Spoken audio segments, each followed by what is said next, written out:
బావ ఎప్పుడు ఇంటికి పట్టిన దరిద్రం ఇంటికి పట్టిన దరిద్రము నువ్వు అనేవాడు. ఇప్పుడు చెప్తానుండు బావకి. బావా బావా ఎదురుకు తెచ్చింటే మళ్ళీ కాకిలాగా అరుస్తాను. ఏమైంది? ఏం రోగమో? అబ్బా అరవడం కాదు స్వామి, నువ్వు ఎప్పుడు మా ఇంటికి పట్టిన దరిద్రం దరిద్రం అంటాంటివా, మన ఇంటికి పట్టిన దరిద్రం పోతుందంట. ఏరా ఇల్లు ఇడిచిపోతాను వాటికన్నా? అబ్బా ఎప్పుడు నన్నే అంటాంటావు బావా, నిన్ను వదిలిపెట్టి నేనెక్కడ పోతాను బావా? మరి నువ్వు పోకపోతే దరిద్రం ఎట్లా పోతుందిరా?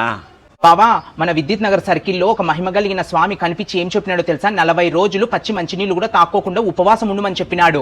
అబ్బా ఆ స్వామీజీ ఫోటో తీసుకుని రాబరా, ఫ్రేమ్ కట్టి ఇంట్లో పెడతా. అయినా నువ్వు 40 రోజులు తినకపోతే ఎదురు ఖాళీ స్థలంలో పెద్ద 10 అంతస్తుల బిల్డింగ్ కట్టచ్చురా. తొందరగా ఉపవాసం మీద స్టార్ట్ చేయాలి. స్వామీజీ చెప్పిండేది నాకు కాదు, ఇంటికి పెద్ద దిక్కు ఉండాలంట ఉపవాసము. నువ్వు ఉండాల బావా?